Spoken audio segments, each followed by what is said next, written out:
very lovely to see you this morning. Wow, you're looking even more gorgeous than normal, if that's possible. I've just crawled out of bed. I feel like I wish I'd got up earlier now. It's quite nice to put some, put a curl in my hair and put a bit of makeup on, because that hasn't really happened recently. So it's quite nice to kind of dress up a little. Oh, that's good. Well, thank you very much. We feel honoured that you've dressed up for the Breakfast Club this morning. I've been watching your Instagram posts and seeing you singing with Pickle, your dog, and are you on your own now with Pickle? Yeah, I'm on my own now. Yeah.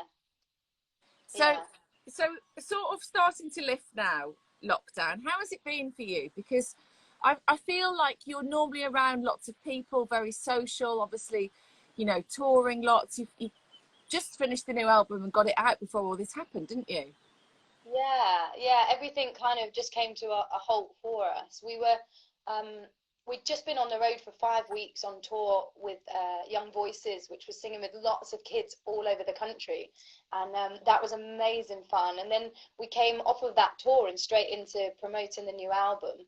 And then everything came out about the coronavirus, and we didn't feel very comfortable about being taken all over the country. And I think we were just waiting for that moment when they said you cannot go out, because we didn't know what was going on, and it wasn't a very comfortable kind of situation to be out and about. So yeah, when lockdown finally happened, it was kind of a bit of a relief to be home and be safe at home as well. But at the same time, sad that we couldn't keep promoting the album, because we're so proud of it. But I know that so many people have been listening at home, and that's the good thing, that we have brought the album out in a good time. It's quite positive and uplifting, so I'm hoping that everybody's enjoying it. Yeah, it's called Good Years. It's a good year, and it's different to your other albums. I read it like eagerly awaited. I think, God, it's a lot of pressure on you guys, because this is your 4th album, and it's only been 6-7 years that you've been kind of producing music together. That's a lot of work, isn't it? Yes, yeah. It's quite quick succession to be having that many albums out in such a small amount of time. I think there's many other artists that I think, because they tour the whole world, that takes up more of their time. But we've mostly been kind of based here in the UK, and so we've been lucky that we can bring out an album every sort of 18 months, really. Yeah, that is incredible work rate. Can we just, for anybody that isn't too familiar with you and Ben and the Shires, can we just rewind a little bit? Forgive me, because I know you're probably sick of telling this story, but you can sub it as much as you want on how you guys got together and your sort of background of the Shires. Yeah, so the two of us, we actually met on Facebook, I'd say probably 7 years ago now. And at the time, Ben had only just recently got into country music, so he was a songwriter, and he'd had a record deal in the past, and he had a writing session with an artist, and she brought this song in by Lady Antebellum called Need You Now, and Ben was like, this is country music. It had changed so much from the kind of rhinestones and cowboys of the kind of past, and he just loved it, and he got onto this kind of spiral of listening to all these different artists from country music and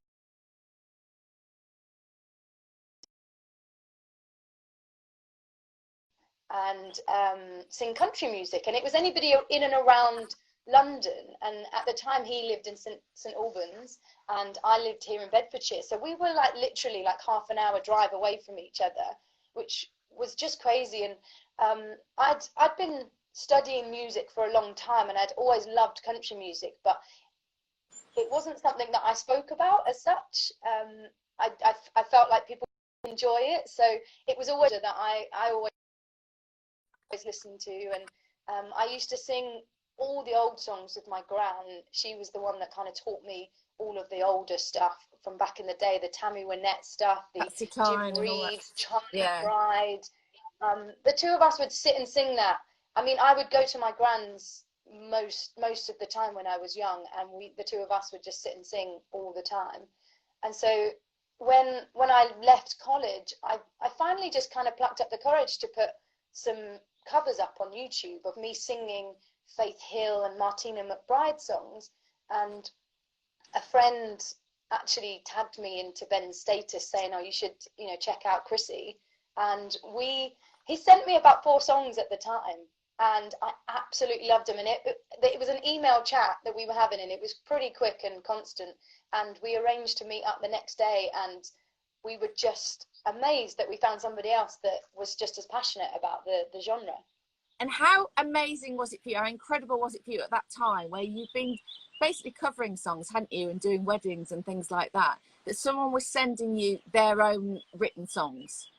Oh yeah, I absolutely was amazed that Ben could write those songs. You know, it was I think Black and White was one of them, and Brave, which are on the first album, and then a couple more.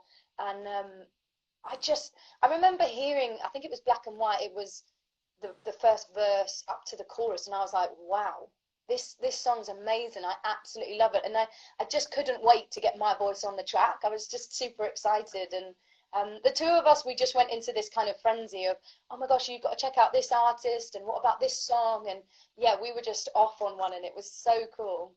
Well, it's funny because it feels like now you're describing it, that it all sort of came pouring out, and it hasn't stopped, has it, since then? It just, the momentum has been incredible. I mean, effectively, when you talk about Faith Hill there, sort of going back to kind of that time, I suppose that was a big change in America, country music.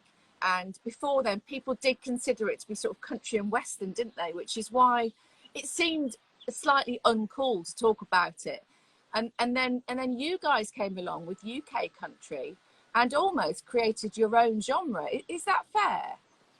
I think we very much took influence from a lot of the American acts that we were listening to, because we just loved it. But we also just kind of sang about what we were going through. We didn't necessarily want to sing about whatever was going on in America. It was more what we were feeling. So, you know, we wrote the song Made in England very early on about being proud to be British. And yeah, but we went to America, and they were so American proud. And we were like, we don't have a song that kind of does that. So yeah, we wrote Made in England quite early on, and that was kind of our anthem for a while. And Geordie Lodger, I have to tell you that Crissie has milk in her tea. Really? Yeah, because in that song, she talks about putting milk in her tea. It's an Earl Grey tea, though. You see, he has a problem with me putting milk in Earl Grey tea. It's just weird. I can take it like with milk or without milk. But Okay. I'm odd like that. I'll drink cold coffee, cold black coffee, coffee with milk, hot, and I mix it up all the time. It's Earl Grey, Well, that's the thing. It's good to change. Look, move away from the Earl Grey. What's going on with your breakfast? You were explaining a spirulina for breakfast. Yeah, spirulina yogurt. I've got a rubbish immune system. Have you got honey or something in there? You can put honey, you can put whatever you want in, really, but I don't have any honey in there. Do you not? No, it's just naked. It's unsweetened. Wow. And a turmeric latte as well? And a golden latte, yes, indeed. Lovely. Yes. Anyway, I think it helps. I think it does. It's in my head. I'm probably, a big fan of turmeric. It's all the way. It's good for your immune system. It's really healing, isn't it? Mm-hmm. Chrissy's wearing Wolves colours. Yes, she is. You're wearing my football club colours. Well done. Oh, it says kind people are my kind of people. I kind of like it. Oh, there we go. Well, that's it. Must be your kind of person, because I'm from Wolverhampton. So back to country music, back to you guys, and a lot of people might be remembering you for being on X Factor as well, and because that obviously didn't work out in the end, but thank goodness in a way, because you've been able to meet Ben and carve this incredible musical career. And I had a message yesterday from Bob Harris, and it was so sweet, Crissie. He said a few things about you, and then he went at the end, he went, I'm so proud of her, she's worked so hard. Oh, that's lovely. Because Bob's really instrumental for you guys as well, isn't he? Yeah, do you know what? I vividly remember sitting on the train back from London. I think Ben and I had been up to something in London on the time, and on the way back we sat down and we were like, right, we want to get we were writing a list of what we needed to do, and we were like, right, we need 1,000 followers on Facebook, and we needed to get our songs to Bob Harris, and Yeah, and literally, I think we'd started putting some demos together, and our manager, who we met our manager off the back of a little tiny cider festival in a local village here in Bedfordshire, and he just so happened to know so many people at Radio 2 and personally knew Bob Harris, and we were just like, whoa, that's like amazing. And he sent Bob a demo of our song Nashville Grey Skies, and it was basically from there that he was really insistent that he needed to play that song on his show. And we were like, well, we've only got it in demo form at the moment. We haven't actually produced it properly, and so we had to quickly put that all together so that we could put that song onto Bob's first play. And we were just ecstatic when he played it, and yeah, that was the ball rolling right from there for us.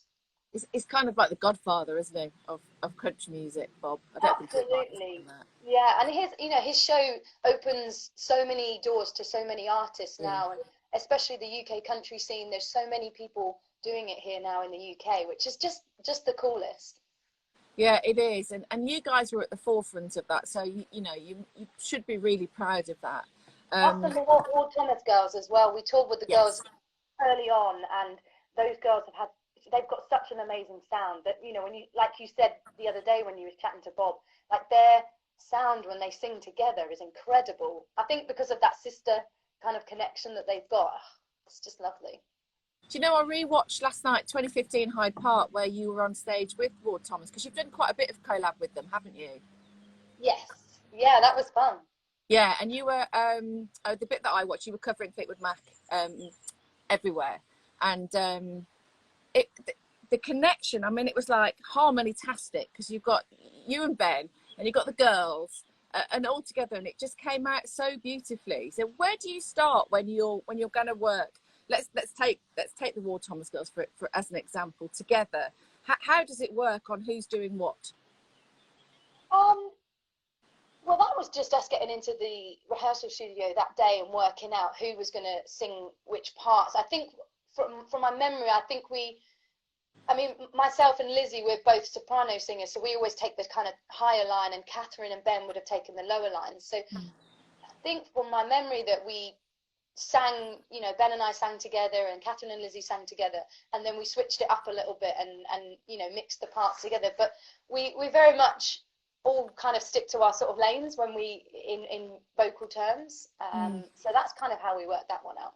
But we were all big fans of Fleetwood Mac, so being able to sing that song to like 50,000-60,000 people in Hyde Park was like, we were looking at each other going, is this really happening? Like, this is immense, I mean, that's the thing, isn't it, Crissie? You went from sort of 2011, 2012 playing at weddings, 2013 with Ben, playing to rooms and stages where there were 30, 40, 50 people watching, to suddenly 50, 60,000 in Hyde Park.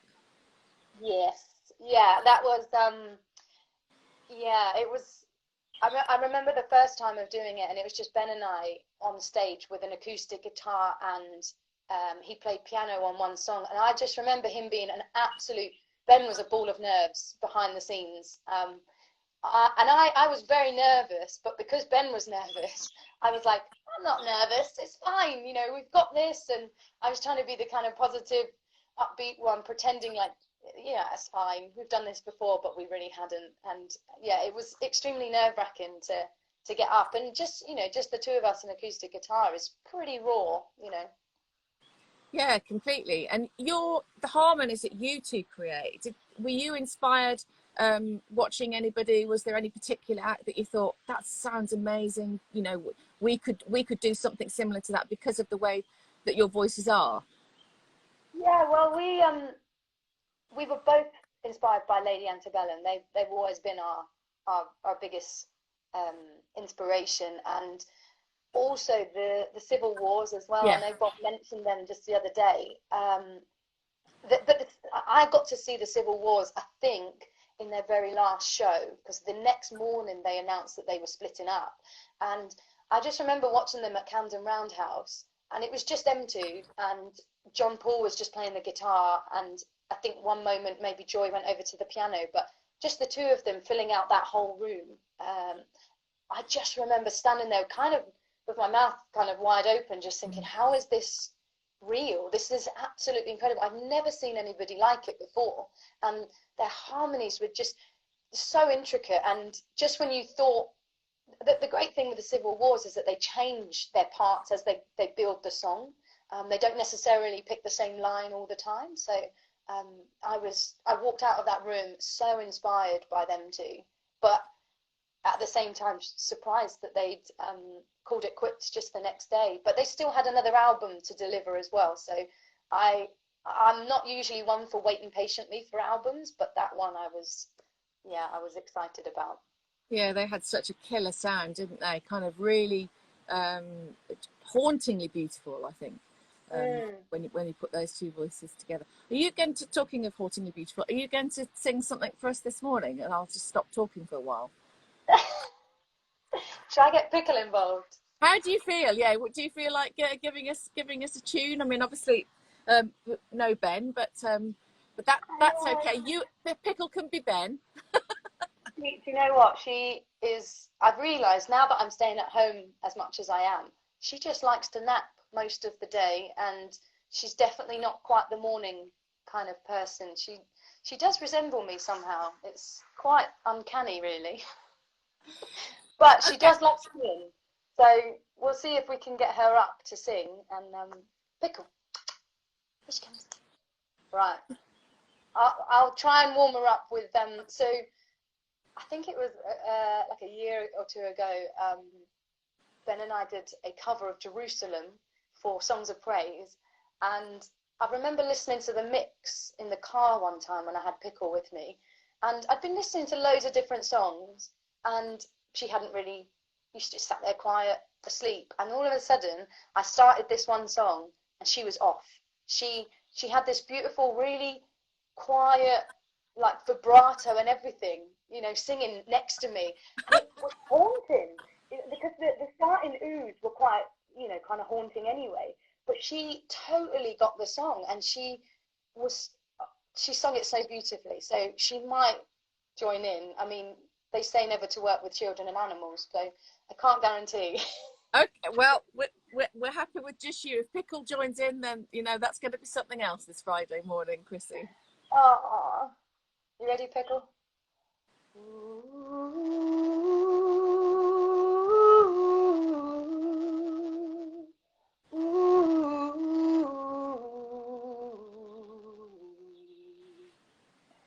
And did those feet in ancient time walk upon England's mountains? And was the Holy Lamb of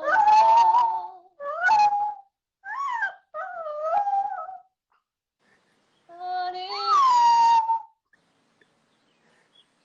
She loves it. She's literally just asleep on the little sofa just there, fast asleep, and as soon as she hears it, she's like, oh, what's that? Isn't that, I wonder what it is. With that song, I'm not really sure, but usually it's when I kind of hit the kind of higher range that she starts singing with me. But she started doing it more often, to be honest. But the thing with lockdown at the moment, we've been recording a few little videos and stuff, and I have to lock her in a different part of the house so that she's as far away from me as possible, just so that I could try and get a decent take without her singing in the background.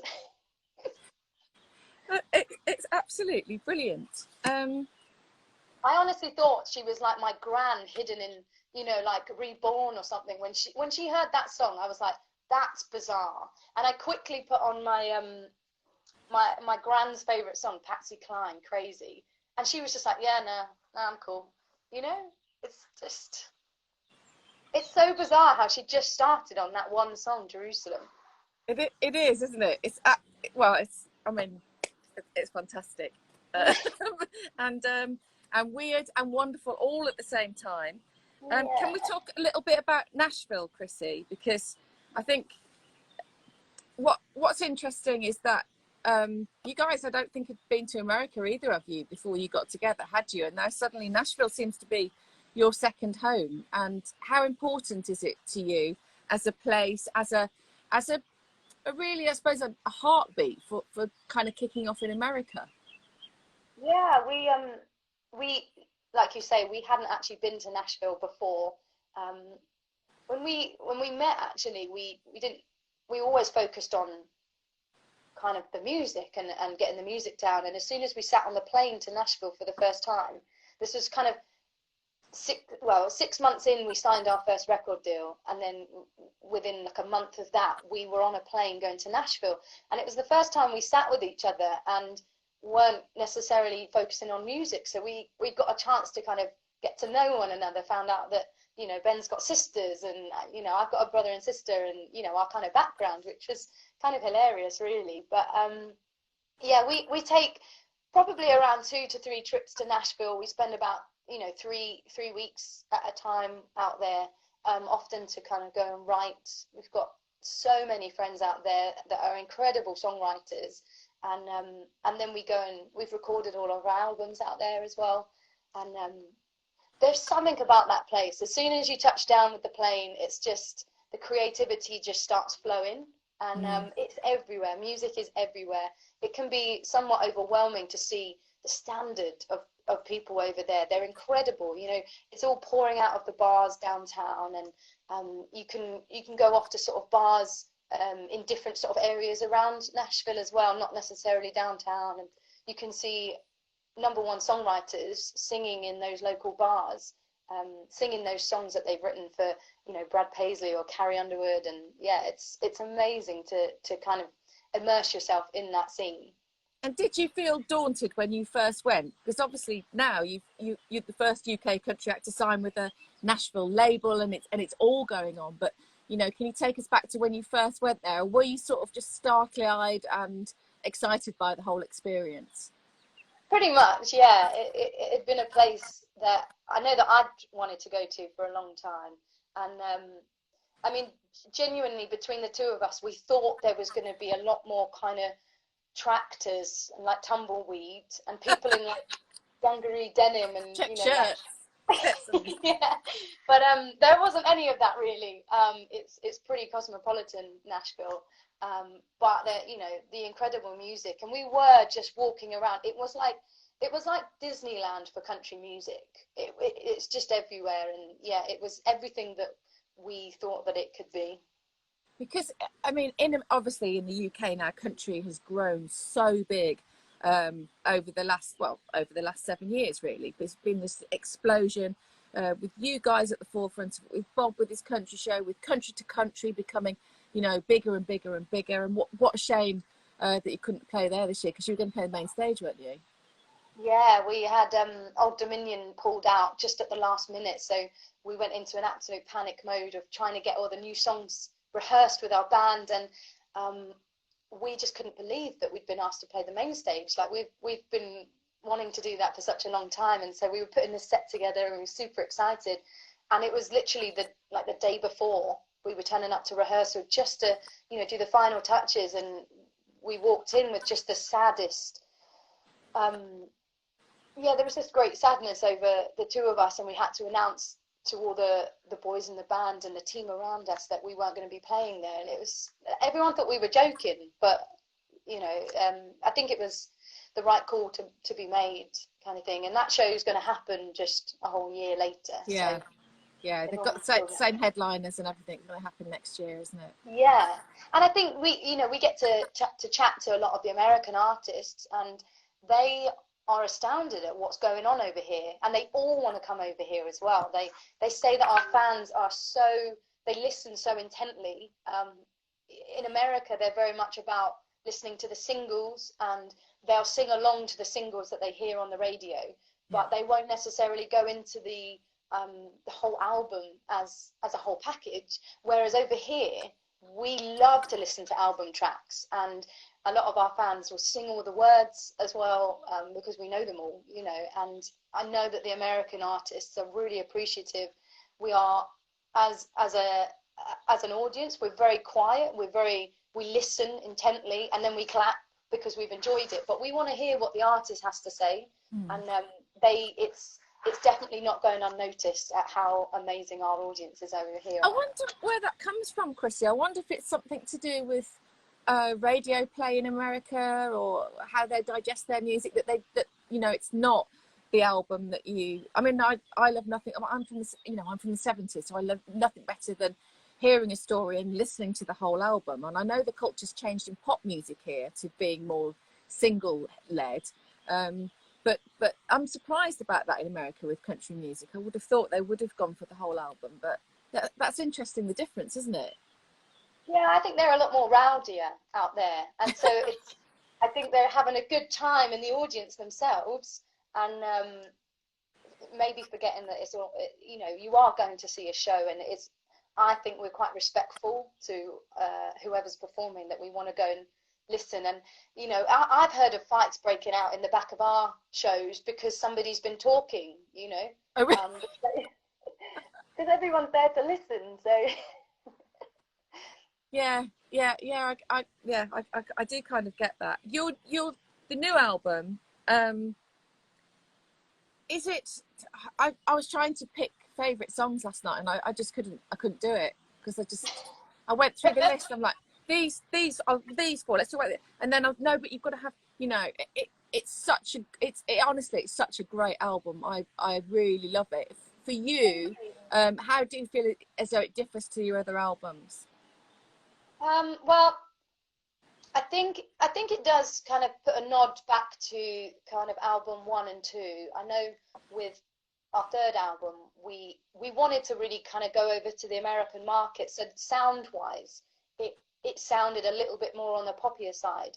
And for a time, it was so much fun to be able to bring that show from the third album.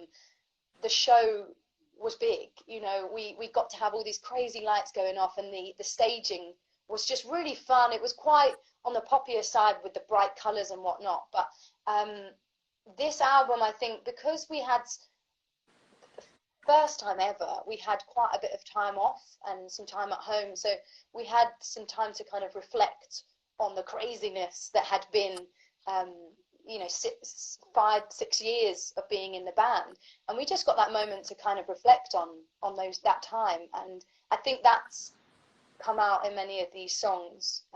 Yeah. Does it make some more time at home with the kids, and I got back to nature, which I took walks with the dog, and it was just so much more grounding to be, you know, at one with being out of the craziness.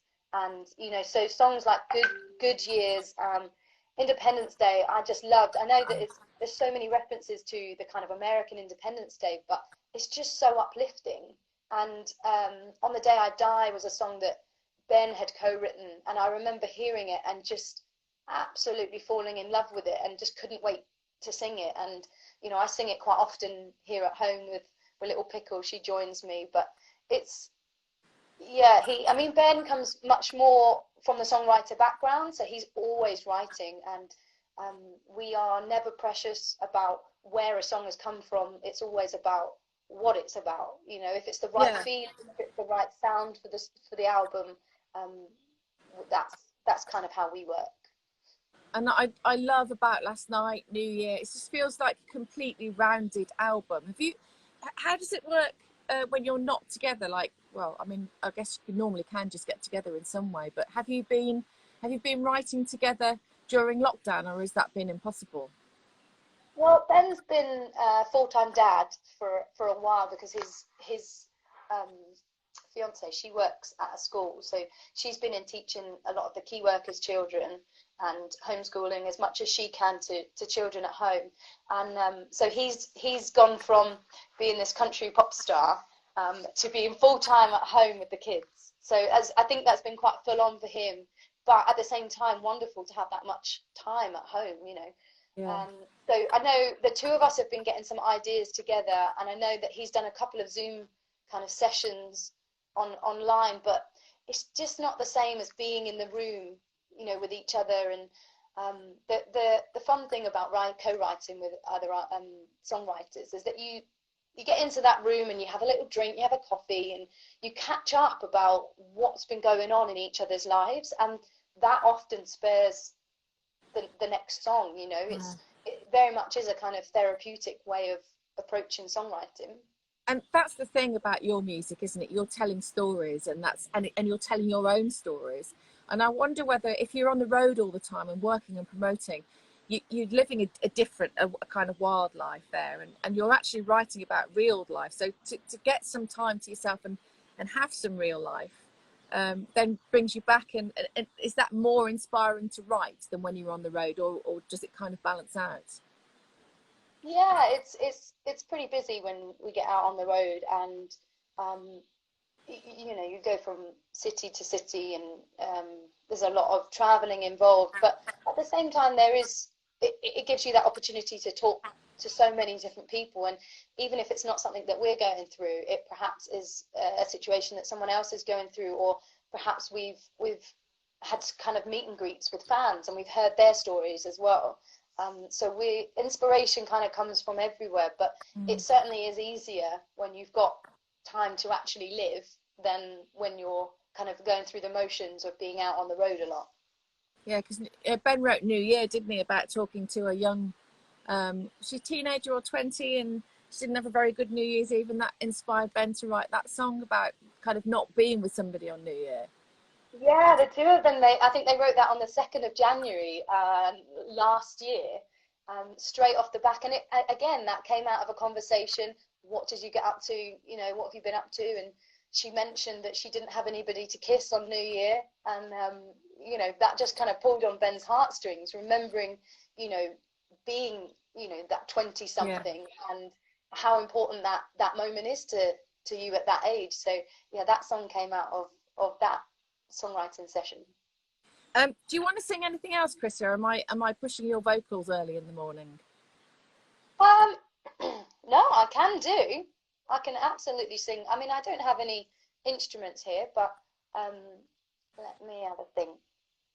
Are you learning to play the guitar though, aren't you? No, I've given it up already. Have you? I've realised that my fingers are just. I think I grow my nails way too long, and yeah, I've tried. I've got a little tiny guitar here at home, and I'm more accustomed to my piano. I got a piano not too long ago after having a terrible keyboard for years, and yeah, the piano is much better these days. But I'm not as good as what Ben is. Ben's first instrument is the piano, so he's amazing, and so I don't like to play it around him because he's really good.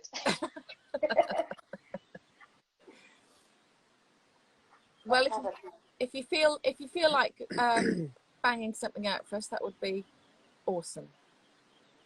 How about maybe a little throwback to Daddy's Little Girl, perhaps? Oh, yeah, that would be, and obviously very, very, very close to your heart, this song. I know it's a fan's favourite, but is this your favourite song that you do? Yeah, it's a real moment when we get to perform it on stage. Just Ben and I, the band clear off for a minute, and it's actually, no, Joel plays pedal steel, which I just love the pedal steel, and so yeah, it's one of my faves to perform. And it was a quite hard one to write when we were in the writers' room. I wrote it with three others over in Nashville, and before then I never really. I lost my dad to cancer when I was just 8, and so it was. I think when you lose somebody so young, it's often quite hard to kind of talk about.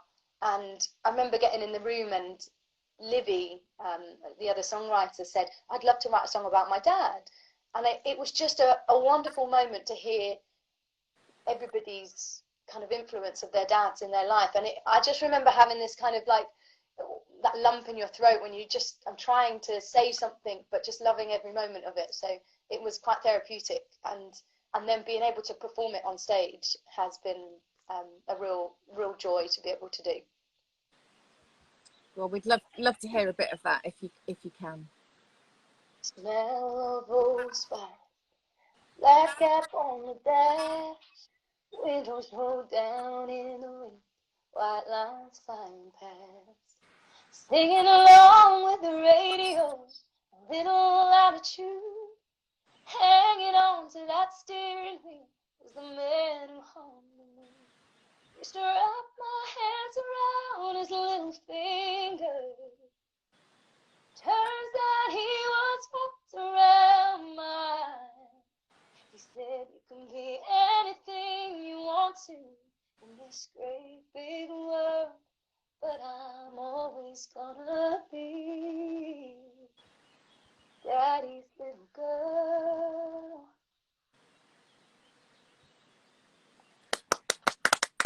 Yay! Oh, so beautiful. Thank you so much for singing that. For so much love coming up, all the hearts coming up on the right hand side, and people loving it. I think, you know, bringing maybe a lot of feeling for a lot of people as well who've lost their dads and missed their dads and just love their dads. You know, I mean, I wrote it from a daughter's perspective, but the amount of fully grown men that have come up to me and said, well, I think there was some dust in the air, because my eyes were watering.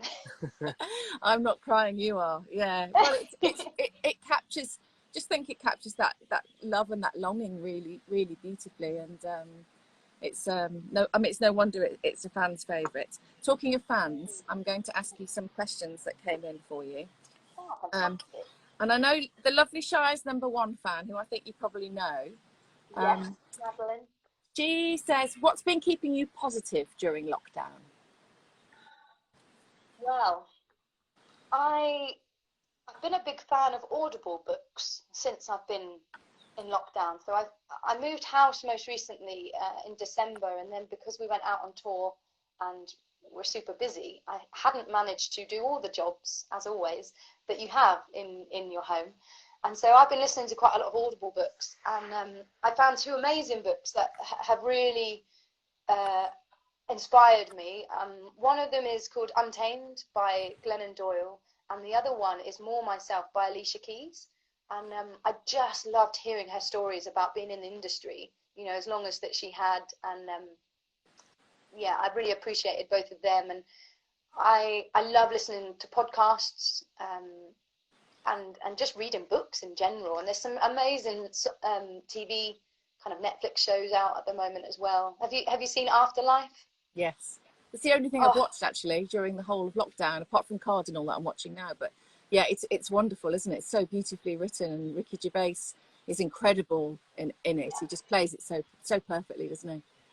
It's that one. I mean, I'm not usually a person to cry at the telly, but I remember watching the first series and I was like laughing out loud, and then I was sobbing like a baby. I was like, this is such an emotional roller coaster, but it was really real. It was honest, and I loved that a lot. But I mean, that's how we go, isn't it? It's sort of slightly manic in a way, but you can be really like all positive one minute and then absolutely rock bottom the next. And it's human, isn't it? It's human nature. Yeah, I actually had I had one of those days just the other day where I just didn't want to do anything, and I'm just, you know, I'm glad nobody was around me at the time, because I probably wouldn't have been very nice. And I know at that point I say to myself, it's okay to feel like this, and you know, you can't be positive all the time. It's just not possible. And just to allow yourself to sit in those feelings sometimes is absolutely perfectly fine. I know Madeline said that she was having a bad day yesterday, and that she'd seen the news that I was going to be coming on to the Breakfast Club this morning, and she was, you know, lifted by that. So it is absolutely fine to sit and not have a really great day. But I put Country File on the telly, and that was it. I was happy again. Yeah, it's funny how we've all reconnected very much with nature, with the time that we've had, and sort of taking time to talk even to people. And that's why we started doing this show, actually, because, you know, there was a sort of feeling that there needs to be more connection, more human interaction and connection. Although we obviously can't touch each other physically, there has been this kind of friendly bond created over the social networks, which have lambasted so much because, you know, obviously there's this juxtaposition of it's good and it's bad at the same time. But from that point of view, yeah, I mean, I don't know anybody that hasn't had those sort of bad days where you just sort of have to recognise them and know that the sun's going to come up tomorrow and it'll hopefully be a different and a better day.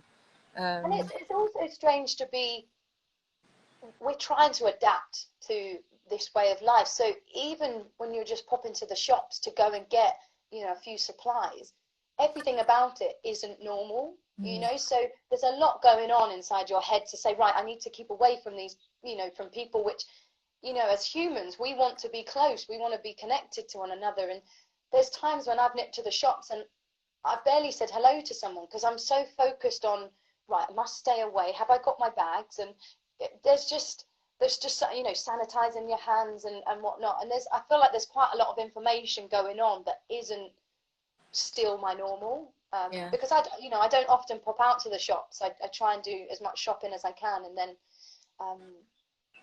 it is quite a challenge. And I think we all have to remember that we're human, and that emotions come out in all different forms, and we just have to acknowledge them when they come up. And has this time for you given you the time to reflect on what's happened to you over the last 7 years, this incredible journey that you are on?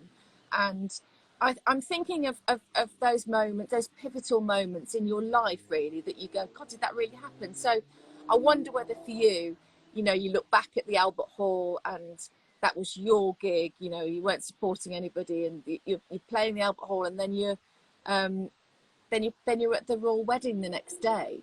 Yeah. That's such an extraordinary story, and the bits that happen in between I like as well. So could you share that story with us? Yeah, we couldn't believe it that the opportunity for us to headline the Royal Albert Hall came up, and that's an iconic venue, and it really is something special. And Ben and I, we do always remember that we remember that first tour that we did together in the hire car, and we had one other person with us, Jenny, and then we had our support on the road with us as well. And so we were all cramming into this tiny little car, and we were going around, we were setting all our gear up ourselves, we were getting ready in the toilets, there was no backstage. Yeah. And so when someone says, we're gonna put the Royal Albert Hall in, we were like, what? What a moment, like. And yeah, we got to the venue in the daytime and walked out, and we were like, how is this happening? This is just the coolest venue. And yeah, it was fantastic. And backstage there was our promoters had arranged all this champagne for us, and it was all on ice, and pizzas had arrived backstage, and we had all You're of so our family. wild, Crissie, you're so rock and roll. I know. Our friends and family were there, and they wanted to come and say hi afterwards, but we were basically bundled into the back of a van, and we had a pizza slapped onto our laps that we could eat, and we were taken off to this like travel lodge down the road, because I think it was so last minute that we were booked to do the show. That was kind of one of the only hotels around the perimeter, and we needed to get in super early. So I think we finished off at the Royal Albert Hall at probably at 11:30 midnight. By the time we got to the hotel, it was probably 1 o'clock-ish, and then we were up, I think, at like 4 o'clock. It was quite surreal, and we almost didn't really get the moment to process what had happened at the Royal Albert Hall, because we were, put into that van, and our adrenaline was just firing at the time. We were sitting there stuffing pizza into our mouth and going to sleep with an hour later. But yeah, then we got to perform we were on the Radio 2 stage for the royal wedding. And yeah, for Harry and Meghan, wasn't it? Yeah, and we performed a couple of our own songs, but we also sang Brown Eyed Girl with Ricky Wilson. And it came on the radio the other day, and I got that moment to just stop and just kind of smile to myself and remember that whole process of us, being in the backstage. We'd never met Ricky before, but we just rehearsed that song together, and yeah, it was good. There's been a lot of kind of reflecting going on and seeing what we've been up to.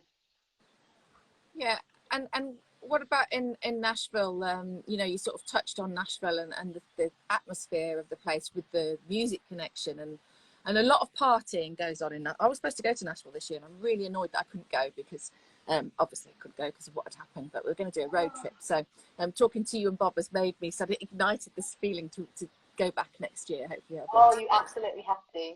because the parties are amazing, obviously, in the music industry, and you meet the most extraordinary people. And you probably know where I'm going with this, but just tell us the Ed Sheeran story. Yeah, so I think we were only in Nashville for a few days at this point, and we were out there for 3 weeks to go and write our third album. And I vividly remember, I mean, Nashville is really a party town, and it's a lot of your kind of connections, a lot of your friendships come off of the back of a 3 a.m. night in what is known as Red Door in Midtown. And it's a really divey kind of bar. It's all lit up red, and that's where a lot of the songwriters kind of hang out. So we're often found there. And I remember calling my manager Steve and saying, I can't do this anymore. I'd had vocal nodules at the time, so I was trying to be really good, but Nashville was all about the party scene. And I said, I can't keep partying like this. And then the next day, we hung out with our friend Sam Palladio, and he said, oh, do you want to come and see Ed Sheeran down at the Bridgestone Arena? And we said, oh yeah, that would be great. Yeah, like that would be really great. We'll come along. So we booked to go along with him. And we got there, and we were about 4 rows from the front watching Ed in the Bridgestone Arena. And we were just all in awe and just having the best time. And then it turns out that he was having an after party. It was his penultimate show in America, so he was having a big old party backstage. And it was like a frat party, so like an American frat party. So there was a band playing there.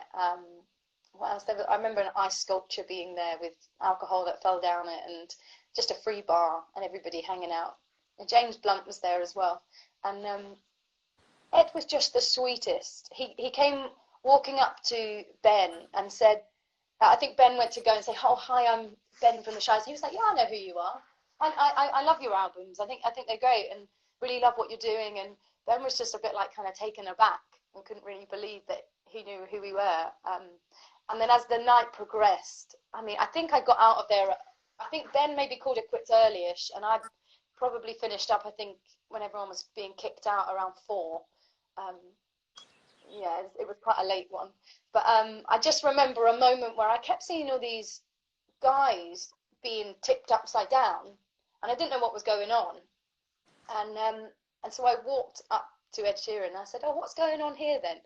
And he said, oh, it's a keg stand. And I was like, oh, what's that mean? Knew nothing about this. And basically it's kind of an American thing to do, that you do a handstand over a beer keg whilst drinking the beer upside down. And in my drunken state, I thought, oh, that sounds like so much fun. And so the next thing I know, Ed and some other guy was like holding me upside down drinking this beer. I don't know. They were my wild days. Well, you do yoga, don't you? I think I've seen you doing some yoga poses. You do practice yoga. Yes. Yeah. Yeah, very much more into yogi and Pilates these days. And just because the early years, it's great to party and enjoy yourself in that way, but it's not sustainable for the vocal demand that is required. I don't know how people do it. We don't mime. There's not an option for us to mime. I don't think I'd fancy doing it myself. But so if I have gone to bed late, if I have been drinking red wine, which is extremely dehydrating, it just doesn't put me in good stead anymore. So, and also I'm the other side of 30 these days, so it goes downhill from now, right? Only just, but you've got to look after the vocal cords, of course. Yeah. Especially when they're as beautiful as yours are, that's for sure. But Ed wrote. I was just thinking about the handstand thing in my head now, because I like inverting, doing headstands and handstands. Thinking, oh, I might try that. You have to. We'll do that Friday night, isn't it? Let's try it. We'll call it a Crissie. Do limoncello headstands. No, we're not doing it with limoncello. That will last about 2 minutes. Oh, that'd be brilliant. You get a straw. Come over to us. Yes. Ed wrote a song for you didn't he? That's sort of finishing that story off. He actually sent you a song. Yeah, then we had the crazy idea to approach Ed and see if either we could write a song with him, or whether he had a song that we could maybe borrow from him. And he kindly sent us over Stay the Night, and it was the coolest because he sent over this kind of raw demo of him, you know, clearly just sat on the sofa, as we all do, you know, when we're in sessions of songwriting sessions. You just get that song recorded down in any means noodling you can, and it really was just in its really raw format, really. So it was really cool to listen to. Because if you deconstruct Ed's songs, do you feel like there is a country feel anyway to the way that he writes some of his songs? Absolutely, yeah. It's funny that he's not kind of advertised as country music, because he really does sing about what's going on in his life, and it's all of his songs are so raw and tell a story of, you know, his life, which I just think's very country. Yeah, it is, and I want to say thank you for your time this morning, Crissie. It's been there's a Jeff Fleet would like to have your dog. I don't think Jeff, you're going to get Pickle. He sent a message in there, and the Greyhound in Haynes says hi. That's from Bruce. Oh, yay! Hi guys. That was where Ben and I first performed. But it was at the time we'd only, I think we maybe rehearsed or knew 5 songs that were our own songs, and initially I was meant to be doing that gig on my own, just as a, you know, solo performer. And I said to Ben, look, now that we're together, we can't just keep writing these songs in our bedrooms. We need to go out and perform them. So we basically put our surnames together and created Earl Rhodes at the time. And we went and performed at the Greyhound in Haynes. And we performed all of our songs. I think it actually might have been 6 songs at the time.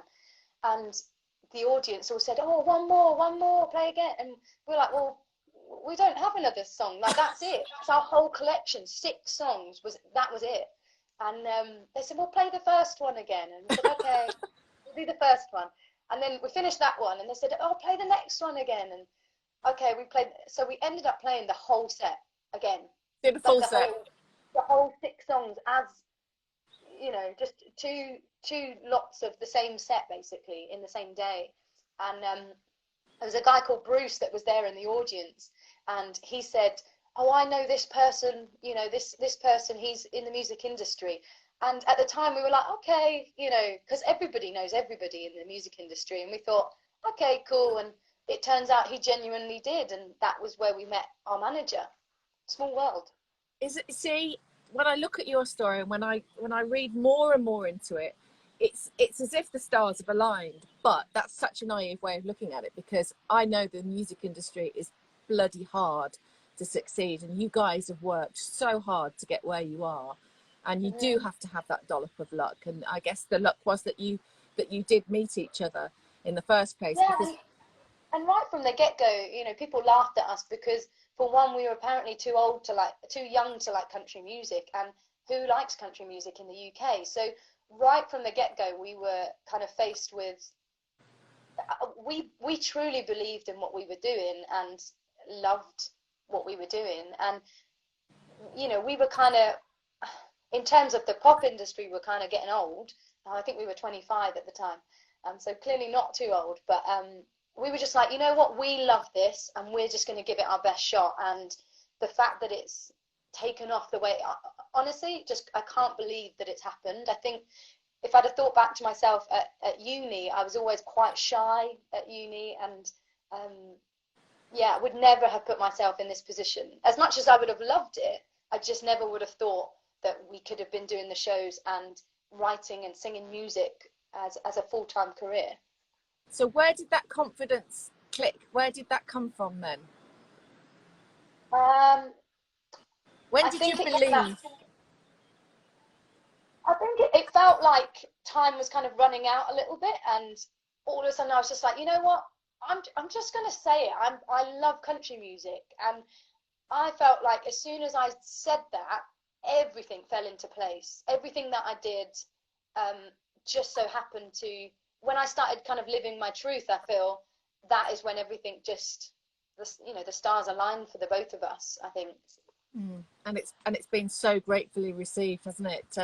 In the UK and in America, and we hope for you guys bigger in America soon. I know that's something that you would like to achieve, and be a bigger part of the American scene. Is that the next sort of plan?